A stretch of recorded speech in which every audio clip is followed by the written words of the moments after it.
Yang pertama-tama kita patut mengucap syukur kepada Tuhan, saudara-saudara, sebab kasih setia Tuhan tidak pernah berkesudahan di dalam kehidupan kita. Amin, saudara. Dan firman Tuhan juga meneguhkannya, tak berkesudahan kasih setia Tuhan. Ya, tak habis-habisnya rahmatnya selalu baru setiap pagi. Saudara, ya. Baik, pagi hari ini saya akan melanjutkan ya seri khotbah saya dalam 4 minggu belakangan, yaitu eksposisi kitab Filemon, dan ini masuk ke dalam minggu keempat dan sekaligus minggu terakhir dari sesi khotbah eksposisi kitab Filemon ini, saudara. Jadi mari kita taruh perhatian kita penuh supaya kita bisa mendapatkan manfaat rohani dari pemaparan firman Tuhan ini. Dan sekali lagi, tujuan dari firman Tuhan kita pelajari adalah supaya prinsip-prinsip rohani yang kita dapatkan dari pemaparan firman Tuhan itu bisa kita praktekkan di dalam kehidupan kita sehari-hari. Amin. Ya. Baik, mari kita buka Alkitab kita di dalam kitab Filemon, saudara-saudara. Ya. Kitab Filemon, ya, ini adalah kitab yang narasinya paling singkat di dalam Perjanjian Baru. Hanya terdiri dari 1 pasal dan 25 ayat. Ya, kitab Filemon. Sekarang kita sampai kepada bagian keempat dan kita akan membaca ayat 17 sampai ayat 25. Ya, saudara perhatikan, saya akan baca dengan pelan dan saudara ikuti di Alkitab saudara. Ya. Filemon pasal 1 ayat 17 sampai 25. Demikian firman Tuhan. Kalau engkau menganggap aku temanmu seiman, terimalah dia seperti aku sendiri menerimanya, atau seperti aku sendiri engkau terima, kira-kira kayak gitu. Dan kalau dia, maksudnya Onesimus, sudah merugikan engkau ataupun berhutang padamu, tanggungkanlah semuanya itu kepadaku. Aku Paulus menjaminnya dengan tulisan tanganku sendiri. Aku akan membayarnya. Agar jangan kukatakan, tanggungkanlah semuanya itu kepadamu, karena memang engkau berhutang kepadaku, yaitu dirimu sendiri, kata Paulus kepada Onesimus. Ya saudara, kepada Filemon, ya saudaraku, semoga engkau berguna bagiku di dalam Tuhan. Ya, ini kata-kata kunci bagi ini. Semoga engkau berguna bagiku di dalam Tuhan. Hiburkanlah hatiku di dalam Kristus. Dengan percaya kepada ketaatanmu, kutuliskan ini kepadamu. Aku tahu lebih daripada permintaanku ini akan kau lakukan. Dalam pada itu, bersedialah juga memberi tumpangan kepadaku, karena aku harap oleh doamu aku akan dikembalikan kepadamu. Salam kepadamu dari Epafras, temanku sepenjara karena Kristus Yesus, dan dari Markus, Aristarkus, Demas dan Lukas, teman-teman sekerjaku. Kasih karunia Tuhan Yesus Kristus menyertai roh kamu. Ya, sedikit saya coba melihat kembali, mereview kembali dari awal, singkat saja. Di minggu pertama kita belajar tentang eksposisi kitab Filemon. Kita mempelajari bagaimana Paulus datang kepada Filemon dengan kerendahan hati. Paulus yang adalah seorang rasul hebat dan memiliki otoritas rohani kepada anak-anak didiknya termasuk Filemon, yang biasanya datang kepada para pendengarnya dengan sebutan dari Paulus, Rasul Yesus Kristus atau hamba Allah, saat ini sedang satu-satunya ya, dia datang dengan sebutan Desnios, atau seorang yang terkurung, seorang terhukum, seorang yang dipenjarakan karena Kristus. Dan kita sudah belajar bahwa sebutan ini sengaja diberikan oleh Paulus untuk menyapa Filemon, ya, supaya Filemon tidak merasa didikte oleh bapak rohaninya. Paulus ingin meminta sesuatu dari Filemon, yaitu mengampuni Onesimus, supaya Filemon melihat bahwa permintaan ini direlasikan atau disampaikan oleh Paulus sebagai saudara seiman, bukan sebagai seorang guru kepada murid, bukan kepada seorang rasul kepada anak didiknya, anak rohaninya. Ya, dan kita tahu bersama-sama otoritas seorang rasul pada waktu itu, kalau bisa kita katakan, adalah mutlak kepada anak rohaninya. Artinya, kalau saya adalah Rasul Paulus dan saya perintahkan kepada saudara sesuatu, saudara tidak boleh menolak. Tetapi itu tidak dibimbing oleh Paulus. Dia datang bukan dengan otoritas kerasulannya, dia datang dengan status bahwa mereka sama-sama orang percaya, dan dia memperkenalkan dirinya sebagai seorang yang terhukum, Desnios. Ini gambaran kerendahan hati yang luar biasa.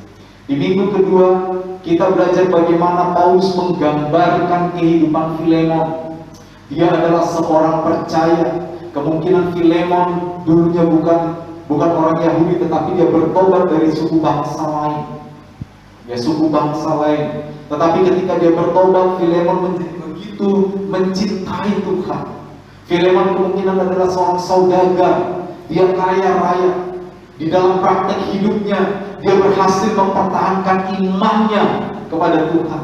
Kenapa? Karena sebagai seorang pedagang pada waktu itu, ada saja tantangan iman agar dia boleh tetap berdagang. Ada fakta-fakta perdagangan atau perjanjian-perjanjian perdagangan, di mana salah satu isinya konon, kalau engkau ingin menjual, kalau engkau ingin berdagang, engkau tidak boleh menjadikan Yesus sebagai Tuhan.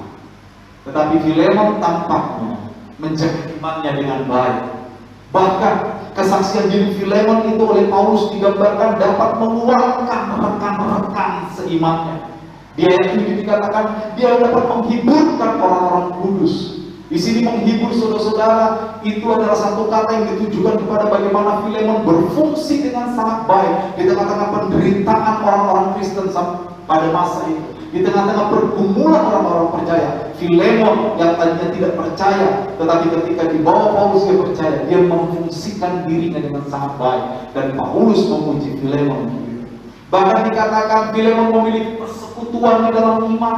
Dan kita sudah belajar ada 5 aspek yang merujuk kepada persekutuan dengan iman di sana. Filemon memberitakan Injil, Filemon menyaksikan hidupnya, Filemon menolong orang-orang yang ada di rumahnya, katanya jemaat di rumahmu. Karena Filemon orang yang kaya, dia membantu mereka yang kesusahan, saudara. Filemon berkoinonia, bersekutu, menghibur saudara-saudaranya. Dan ini semua adalah teladan yang luar biasa dari seorang Filemon, saudara-saudara. Dan minggu yang lalu kita sudah belajar bagaimana Paulus menghubungkan status Filemon sebagai orang percaya, bagaimana Paulus menghubungkan kesetiaan Filemon sebagai orang percaya, kasih Filemon, persekutuan imannya Filemon, dengan cara Filemon menanggapi Onesimus. Paulus seakan-akan bilang gini, saudara, Filemon, kamu tuh orang hebat, ya. Kesaksian hidupmu itu memberkati saya, karena saya mendengar kesaksianmu, memberkati orang-orang yang di rumahmu, memberkati saudara-saudara seimanmu. Engkau luar biasa. Oleh karena itu Filemon, adanya masalah antara engkau dengan Onesimus yang adalah hambamu, ya, selesaikanlah dengan cara-cara seperti engkau sudah bertemu. Engkau mengenal Kristus, maka selesaikan masalahmu dengan cara Kristus. Kira-kira seperti itu nasihat Paulus kepada Filemon. Kenapa Paulus menggambarkan Filemon dengan sedemikian hebat? Karena Paulus ingin gambaran tentang Filemon mempengaruhi tindakannya terhadap Onesimus. Bahkan Paulus berkata, aku bicara bukan lagi statusmu sebagai tuan dan hamba, bukan lagi Filemon yang adalah saudagar kaya yang tuan, dan Onesimus yang adalah hamba. Yang tadinya kau menganggap Onesimus tidak berguna, ya, Kristos tidak berguna, maka sekarang anggaplah dia berguna, Kristos. Karena kalian berdua sudah sama-sama mengenal Kristos. Jadi ada semacam permainan kata di sini di dalam bahasa aslinya. Dulu engkau menganggap Filemon Kristos tidak berguna. Aku Paulus yang memiliki otoritas rohani atasmu. Sebenarnya aku bisa memerintahkan engkau tanpa membantah, tapi aku minta kepada kata Paulus, anggap dia berguna, Kristos. Karena baik engkau Filemon maupun Onesimus sudah ada di dalam Kristus. Saudara, apa poinnya di minggu kemarin? Kita yang ada di dalam Kristus itu harus punya cara pandang seperti Kristus. Ini poinnya, penting sekali. Makanya di dalam 2 Korintus pasal 5 ayat 17, satu ayat yang kita kenal bahwa jadi siapa yang ada di dalam Kristus, dia adalah ciptaan baru. Ini bicara cara pandang. Makanya ayat sebelumnya, bila saudara kalau baca, di sana kira-kira firman Tuhan bilang, dulu kami memandang Kristus seperti ini, tetapi sekarang tidak lagi. Kenapa? Karena kami sudah mengenal kebenaran. Baru ayat 17 muncul. Karena itu, siapa yang ada di dalam Kristus, dia adalah ciptaan baru. Apa yang diciptakan baru? Cara pandang. Cara pandang itu penting sekali, saudara-saudara. Dan ini sudah saya bahas di dalam salah satu video yang saya buat, saudara. Cara pandang. Bukan soal hanya yang kau mengaku Yesus adalah Tuhan, maka engkau ciptaan baru. No, bukan itu poinnya. Poinnya adalah orang-orang yang tadinya sudah percaya, cara pandangnya diubah seperti cara Kristus memandang orang yang sudah ditebus. Amin. Yaitu orang-orang di dalam Kristus. Karena engkau sudah di dalam Kristus, maka cara pandangmu harus diubah terhadap Onesimus. Tadinya dia hamba tidak berguna, Kristus. Sekarang cara pandangmu berubah. Aku mau kau menerima dia, bukan lagi sebagai hamba, bukan lagi sebagai orang yang tidak berguna, tetapi sebagai seorang saudara. Di dalam teks aslinya dikatakan sebagai seorang yang berguna, karena kalian di dalam Kristus. Amin, saudara. Bisa kita tangkap kebenaran dalam 3 minggu belakangan ini? Bagaimana kita sebagai orang percaya memposisikan diri kita? Ya, ini penting sekali, saudara. Nah, pada bagian keempat ini, ya, pada bagian keempat ini sudah tadi. Pada bagian yang keempat ini atau yang terakhir ini, kita akan melihat bagaimana Paulus membuat permasalahan antara Filemon dan Onesimus itu berakhir bahagia, happy ending. Dan saya berdoa supaya permasalahan apapun yang terjadi dalam hidup kita itu akan berakhir bahagia atau happy ending. Baik itu permasalahan dalam rumah tangga, amin. Baik itu permasalahan antar teman,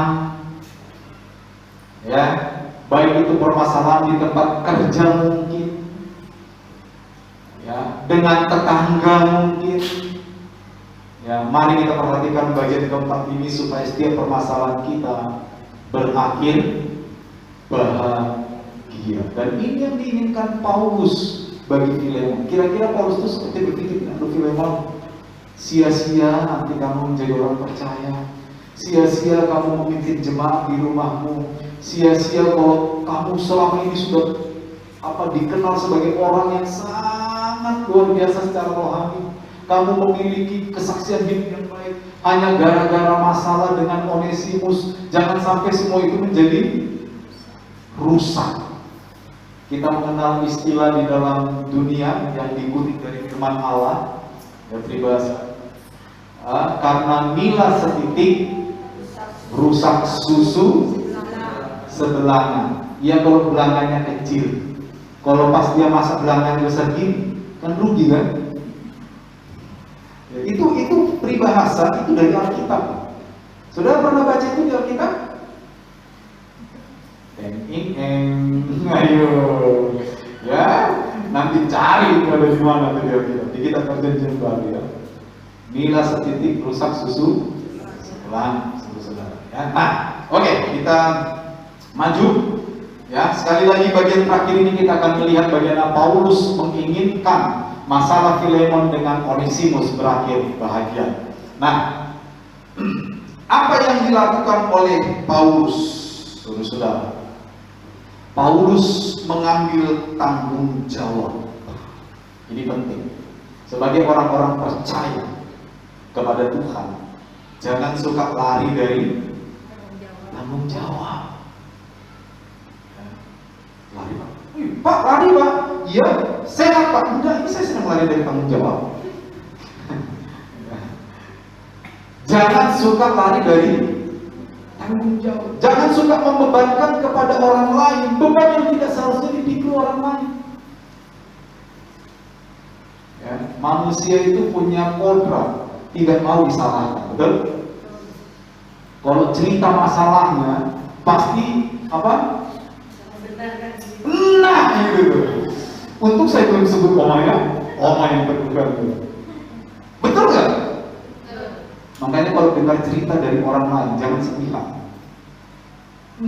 Si Badu kemarin nggak bisa diingatkan ya, akhirnya kakinya kena beling, kata anak-anak. Mereka cerita itu, anak-anak kecil umur 10 tahun. Ternyata dia yang dorong. Tapi yang diceritakan cuma terjatuhnya. Memang benarnya nggak bohong sih. Yang itu si Badu kemarin jatuh ke parit, kakinya kena. Tapi satu kalimat di belakang nggak diceritakan. Rupanya dia itu si Badu jatuh. Betul? Kita harus berani mengambil tanggung jawab. Paulus di sini salah apa, Saudara? Nggak salah apa-apa. Paulus ada di penjara kok. Onesimus bermasalah sama Filemon. Ya, kita sudah membahas kemungkinan besar terkait dengan hutang. Mereka sama-sama orang percaya. Bedanya Filemon adalah tuan rumah, dia adalah orang kaya. Onesimus adalah hamba yang bekerja di rumah itu, dan dia budak.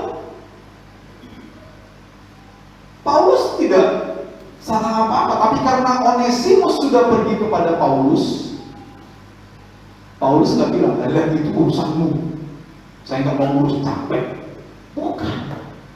Sebagai orang-orang percaya, apa yang bisa kita lakukan untuk menyelesaikan persoalan orang harus kita lakukan. Amin.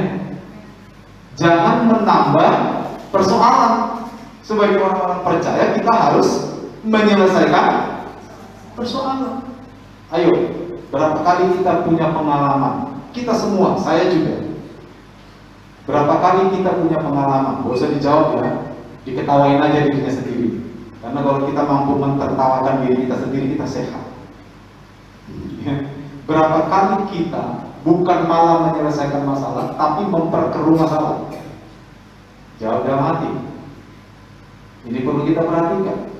Paulus tidak mau memperkeruh masalah, dia mau menyelesaikan masalah. Ini yang saya sebut Paulus mengambil tanggung jawab. Nah, kita akan lihat ayat 17. Perhatikan ayat 17. Kalau engkau menganggap aku temanmu seiman, terimalah dia seperti aku sendiri. Ini tanggung jawab Paulus. Ya, dikatakan Paulus kembali menegaskan sikap terbaik yang dapat diambil oleh Filemon terkait Onesimus. Sikap apa itu? Supaya Filemon menerima Onesimus sebagai saudara. Seperti apa gambarannya? Seperti Filemon menerima Paulus. Dan prinsip ini tersebar di dalam Perjanjian Baru. Ada ayat yang dikutip dari Perjanjian Lama. Kasihilah sesamamu manusia seperti engkau mengasihi dirimu sendiri. Kan sama ini kan? Terimalah Onesimus seperti engkau menerima aku, kata Paulus. Sudah pernah nggak dalam satu situasi ada teman baik, baik sekali, baik sekali, baik sekali.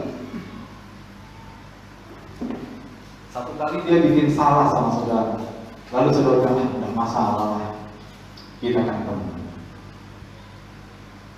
Lalu satu kali lagi ada orang yang ya tidak begitu baik sama saudara, ya sesekali menjengkelkan saudara, lalu dia buat salah sama bentuknya sama dengan temanmu yang buat salah.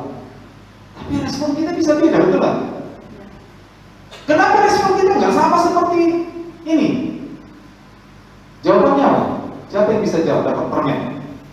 Nanti minta ke Pak Arno permennya. Tadi Pak Arno jawabannya permen. Iya. Kenapa jawabannya beda? Padahal perbuatan salahnya sama loh. Beda status. Coba kita renungkan ini, betul kan? Bukankah tindakan-tindakan kita seringkali dipengaruhi oleh faktor-faktor yang tidak benar? Betul? Kedekatan, ya kan? Kedekatan. Ya. Saya tidak mengatakan bahwa kedekatan itu salah, bukan. Tetapi ketika itu kita aplikasikan atau kita praktekkan dengan cara yang salah, itu menjadi salah. Ya, itu dia.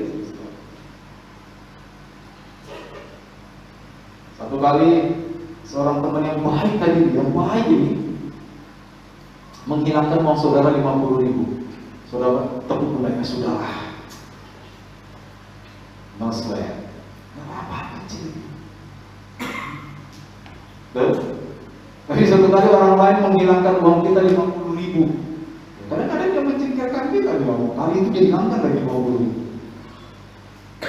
Kira-kira ada perbedaan sikap sama dia? Hah? Kira-kira ada?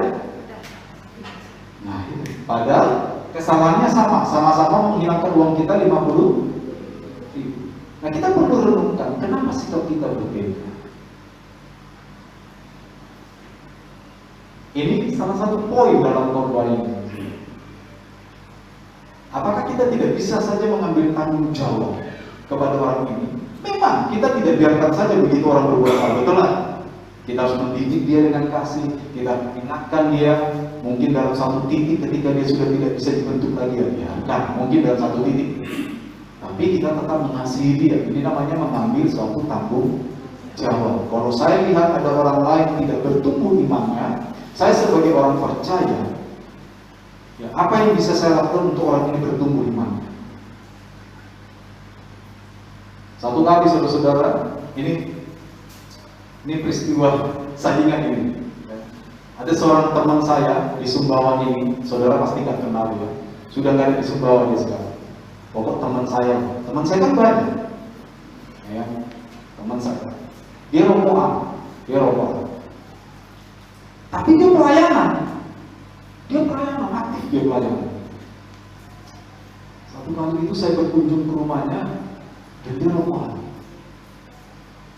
Lalu saya bilang, "Pak, sorry Pak, saya bilang, apa? Bagaimana Bapak bisa berdampak positif terhadap orang-orang yang Bapak layani kalau Bapak rokokan kayak gini?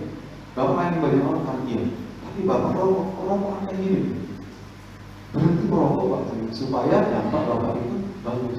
Dari saat itu dia berhenti. Mungkin masuk betul di hatinya. Ya, kadang-kadang memang ditegur kayak itu sakit loh, betul nggak? Sakit nggak? Sakit. Tapi ketika kita melihat itu sebagai obat, dan saya mengambil tanggung jawab saya sebagai sesama pelayan.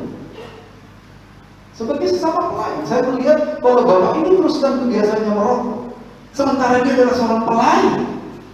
Apa jadinya orang-orang yang dilayaninya?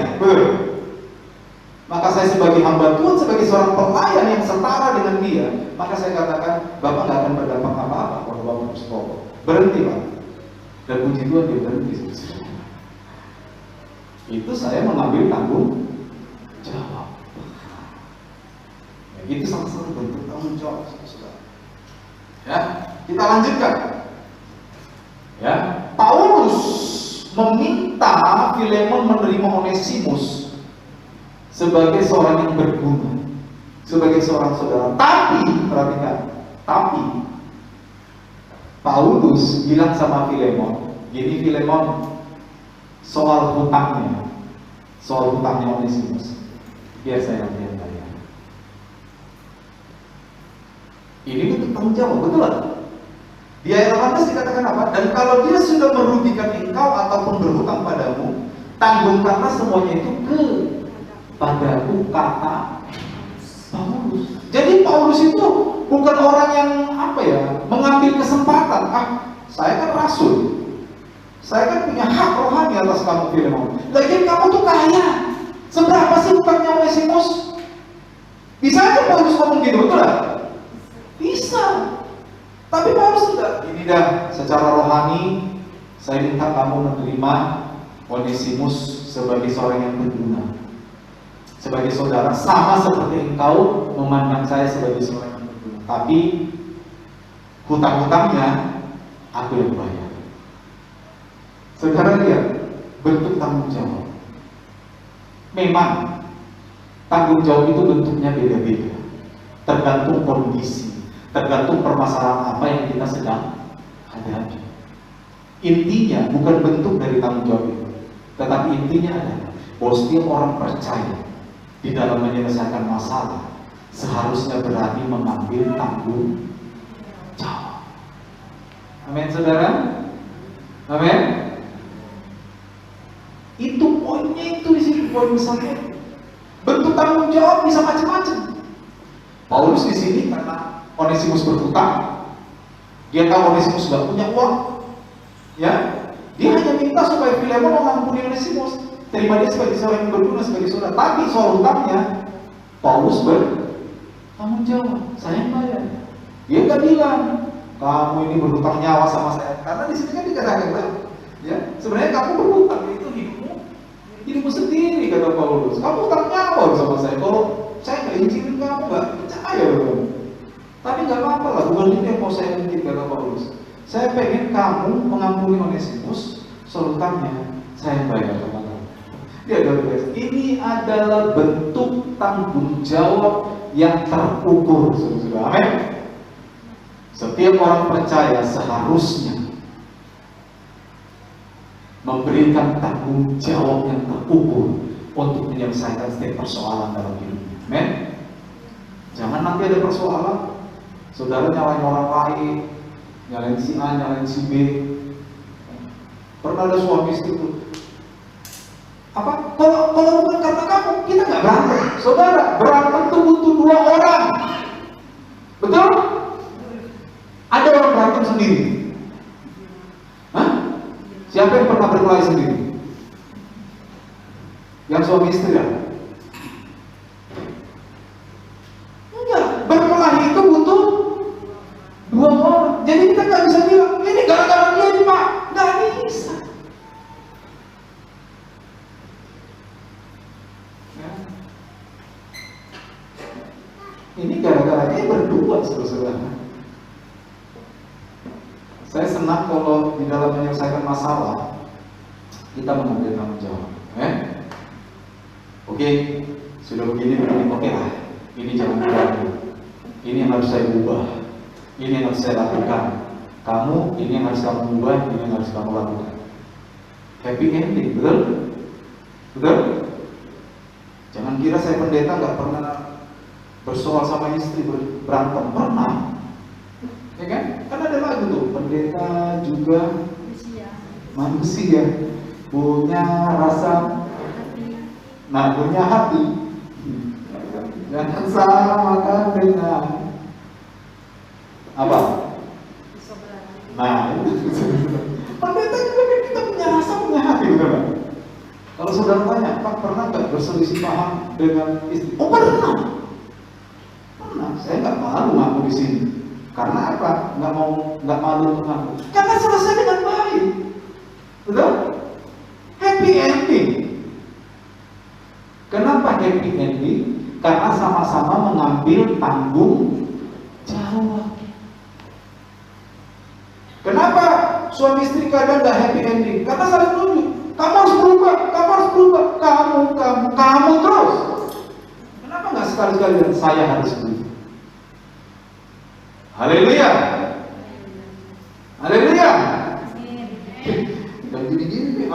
saudara mahal. Kenapa nggak sekali-sekali bilang saya harus berubah? Kenapa nggak sekali-sekali pergi ke meja belajar lalu catat, oh ini perilaku saya nggak bagus, saya suka tersinggung, satu, saya cepat marah, sumbu pendek, lalu apa lagi? Bom atom, ya, ringan tangan, bukan membantu, gambar, apa lagi? Pelit, apa lagi? Catatin semua itu kelemahan kita. Lalu bilang, Tuhan, aku mau berubah. Aku akui semua kelemahan saya. Saya itu gampang marah, sumbu saya pendek. Malah sekarang udah tahu di mana sumbu saya pendek. Saking pendeknya itu udah habis. Saya Tuhan gampang tersinggung, saya Tuhan gampang ini. Lalu bilang dalam nama Tuhan Yesus, saya mau berubah, saya mau berguna buat Tuhan. Amin. Amin. Saudara, kalau kita tidak datang dengan cara seperti itu, kita tidak akan berguna bagi Tuhan. Nah, ini yang diinginkan Paulus. Jangan sampai Filemon bertahun-tahun kamu jadi Kristen, imanmu kuat, kamu dagang disuruh nyangka Yesus, kamu nggak mau, itu tidak bagus. Jangan sampai gara-gara masalah ini kamu gagal. Itu kira-kira isi hati Paulus. Dan saudara, saya ingatkan juga, semakin kita cinta Tuhan, semakin kita dekat sama Tuhan, semakin iblis mencari cara untuk hancurin kita. Betul saudara? Enggak ada tuh, kita semakin dekat sama Tuhan, kita melayani Tuhan dulu, lalu iblis bilang, luar biasa kamu, terusan bro. Enggak ada. Itu berarti iblis sudah bertobat dong. Betul? Makanya kan untuk pelayan-pelayan, kalau saudara masih ingat, di setiap awal tahun saya selalu bilang, saya selalu khotbah dalam pertemuan pelayan. Semakin kita giat melayani Tuhan, semakin iblis cari cara untuk hancurin kita. Jangan bangga kalau saudara, saya nggak pernah tuh diganggu iblis. Mungkin saudara nggak dianggap ini sama iblis, kecil loh, mungkin gitu loh. Jangan gitu saudara. Tetapi bukan berarti kalau kita diganggu iblis, ya kita kalah. Firman Tuhan berkata apa? Terhadap iblis itu, tunduklah kepada Tuhan. Lalu setelah itu lawanlah iblis. Hasilnya apa? Ia akan lari dari badan. Dan kata lawanlah di dalam bahasa Yunani-nya itu menggambarkan seperti orang berkelahi gitu. Itu fisik, perkelahian. Jadi Petrus sama Yakobus itu, saya lupa juga ya, menggambarkan bahwa tindakan melawan iblis itu melibatkan tindakan aktif.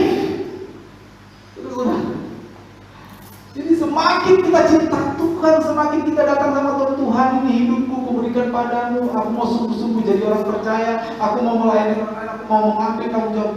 Iblis tidak akan membiarkan kita tinggal diam. Yang pelayan, masih ingat kata-kata saya? Semakin saudara melayani, semakin celah dicari iblis. Siapa yang seringkali dapat celah oleh iblis?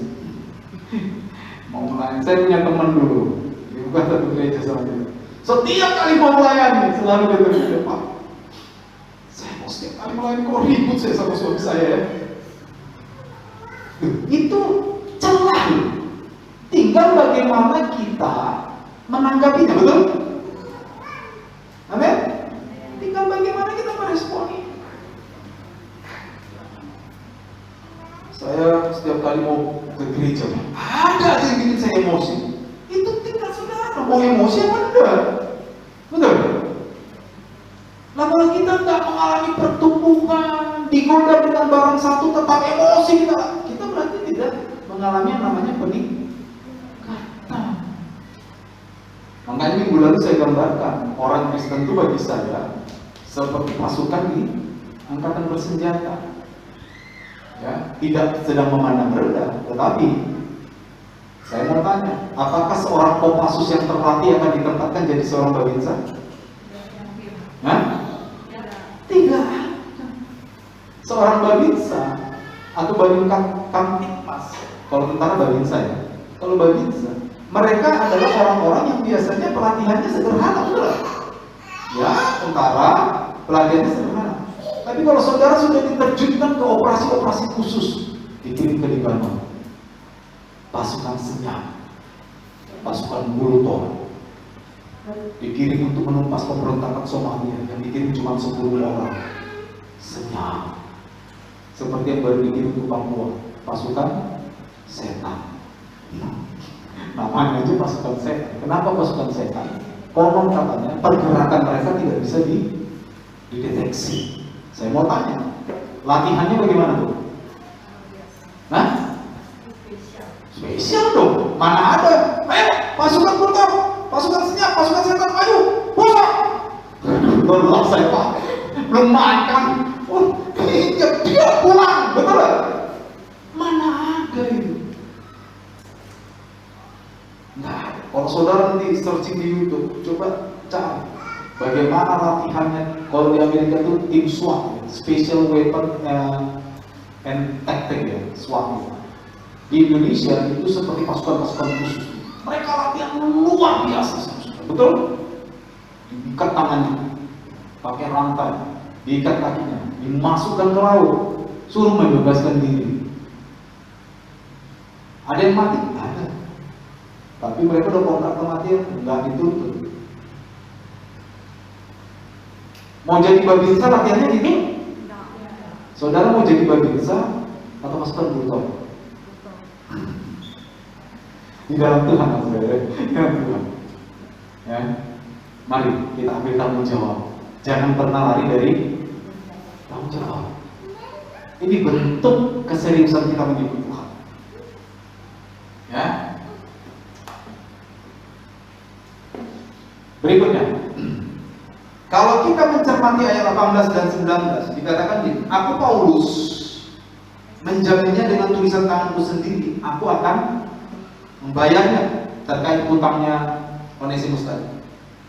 Agar jangan kukatakan, tanggungkanlah semuanya itu kepadamu. Paulus bilang, karena sebenarnya kau berhutang lebih banyak kepadaku. Apa? Nyawamu sendiri, dirimu sendiri. Ya. Di sini saudara-saudara, kita melihat kembali bagaimana Paulus menempatkan dirinya dengan benar di dalam permasalahan ini. Paulus sekali lagi punya hak memerintahkan Filemon karena dia rasul. Sekali lagi dia punya hak mutlak, tapi dia tidak memakai hak itu dalam kondisi ini. Ini yang saya sebut di hari pertama itu sebagai apa? Menempatkan diri secara benar. Kadang-kadang waktu kita menyelesaikan masalah, ada kalanya kita tidak menempatkan diri secara benar. Si anak marah kan, nggak bisa pak, gitu. Namanya anak sekarang kan kritis kan, ya kan? Karena bapaknya udah kalah debat. Anak sekarang suka berdebat, cerdas kali ya. Bapaknya kalah debat, diambil jurus mati kutu, ambil jurus. Ini perintah Bapak, tidak bisa melanggar, titik. Apalagi kalau sudah pakai kata pokoknya. Ya, ya nih ya, anak-anak ingat betul itu kata pokoknya. Di Andre, Joni itu, kalau ketemu saya kapan, pokoknya. Mereka ngomong gitu bukan apa, mengingat nasihat saya sama mereka dulu. Dulu kan ada berapa anak di sini. Anak laki-laki semua. Saya bilang sama mereka, jangan kalian sekali-sekali bilang pokoknya. Ya, kalau pokoknya itu kan nggak bisa dikoyak. Pokoknya begini, titik. Ya udah titik kok. Mau bagaimana?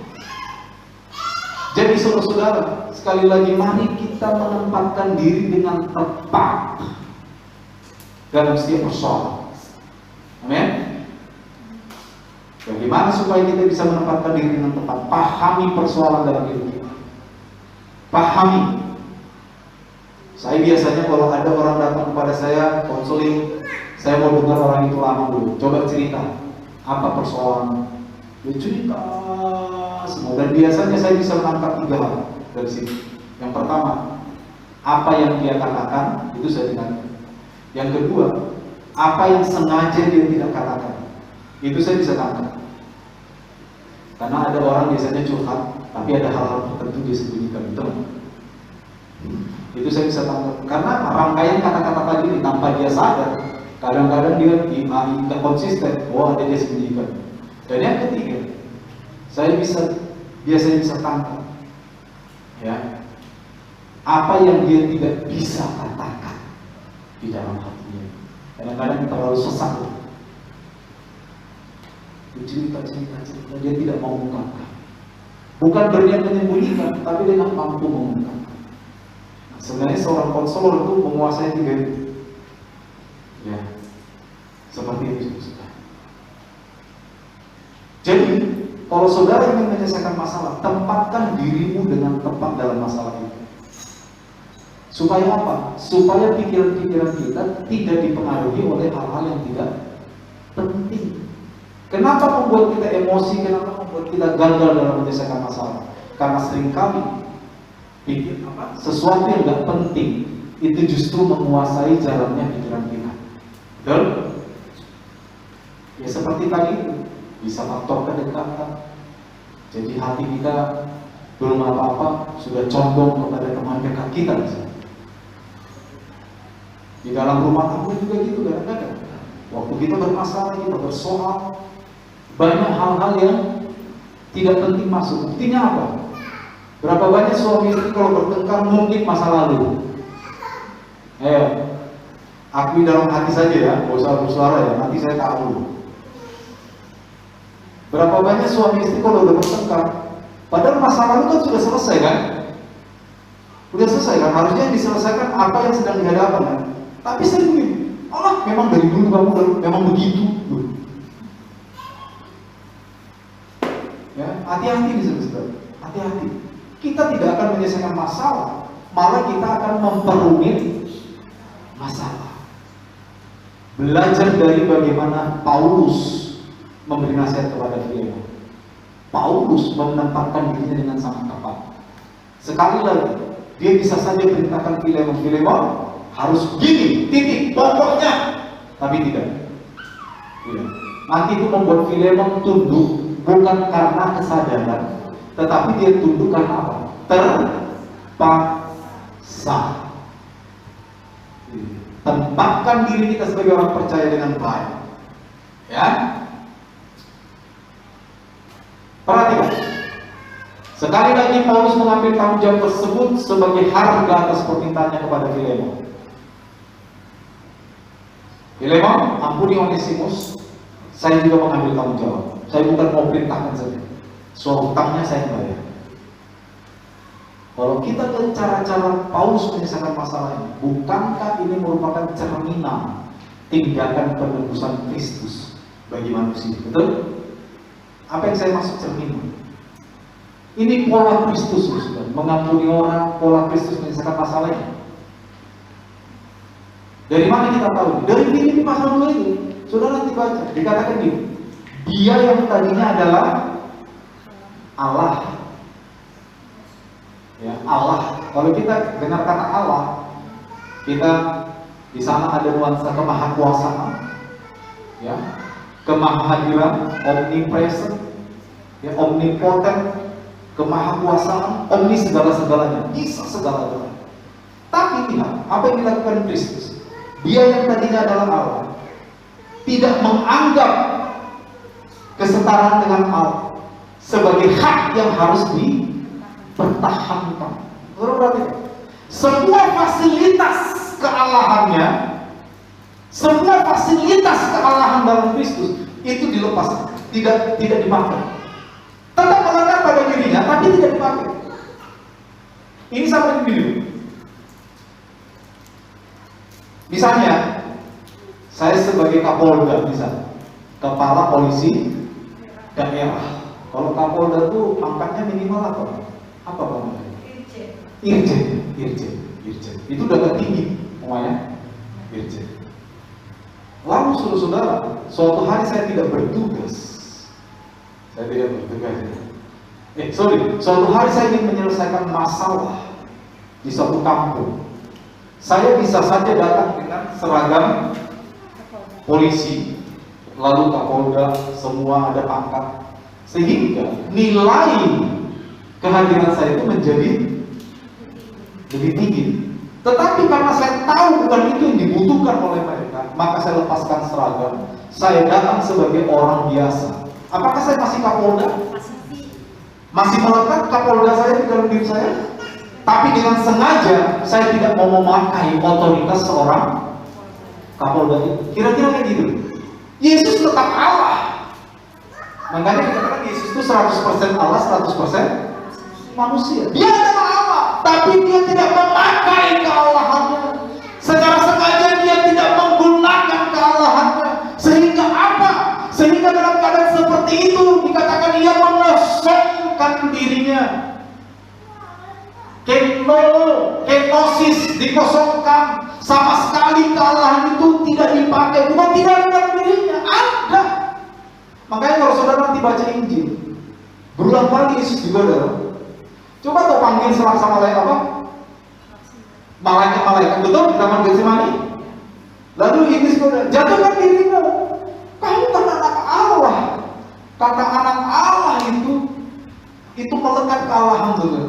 Nggak akan celaka kamu, karena anak Allah. Nanti ditopang kamu sama malaikat, betul? Keallahan itu ada, tetapi Yesus dengan sengaja tidak menggunakan keallahan itu yang ada dalam dirinya. Dan dikatakan dia mengosongkan dirinya. Di dalam dia mengosongkan dirinya, dia mengambil rupa menjadi seorang manusia. Dan di dalam rupa manusia, dia menjadi seorang apa? Tuan atau hamba? Hamba. Dan di dalam kehambaannya, dia seorang yang taat. Bahkan di dalam ketaatannya, dia mau taat sampai mati di. Saudara lihat penurunan yang luar biasa. Allah, manusia, hamba, taat, mati, terkutuk. Karena mati di kayu salib itu terkutuk. Itu hanya untuk penjahat-penjahat sah. Dan Yesus dinilai sebagai seorang penjahat.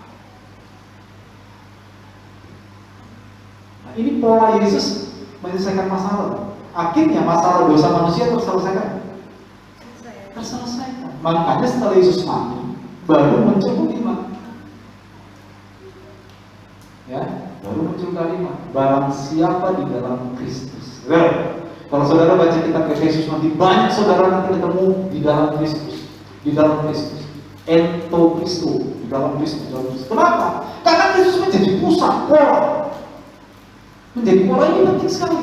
Makanya waktu Paulus mengajarkan Filemon cara bagaimana menangani masalah, Paulus mengajarkannya berdasarkan pola tindakan penebusan Kristus. Nah ini yang seringkali kita tidak lakukan, betul nggak? Sebagai manusia zaman sekarang, ada kalanya kita digerakkan lebih hebat oleh apa? Ego kita. Dan siapa menang, siapa kalah itu masih penting buat kita. Betul? Betul, sudah. Saudara,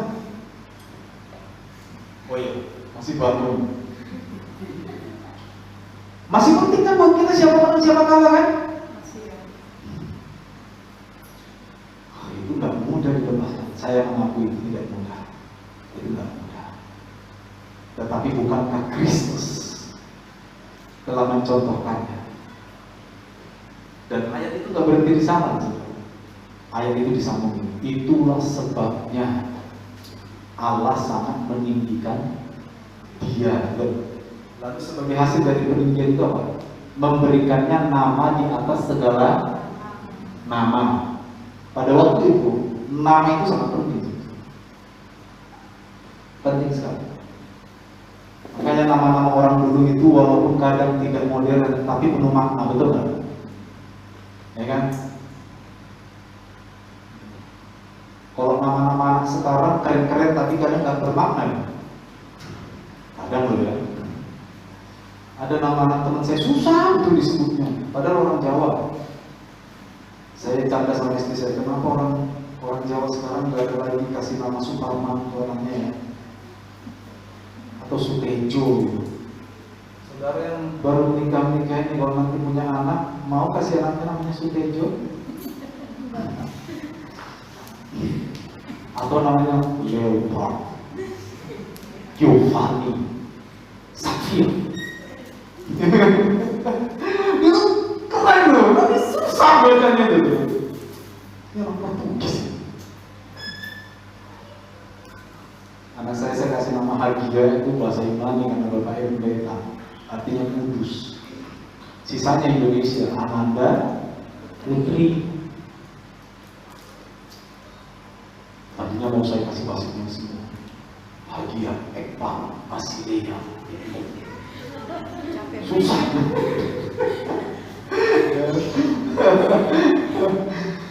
Oke, kembali ke topik kita. Ini kita melenceng ya. Nama pada waktu itu artinya penting. Makanya Yesus mengatakan Allah itu mengaruniakan kepadanya nama di atas segala nama, supaya di dalam nama Yesus bertekuk lutut semua yang ada di langit, di bumi, di bawah bumi.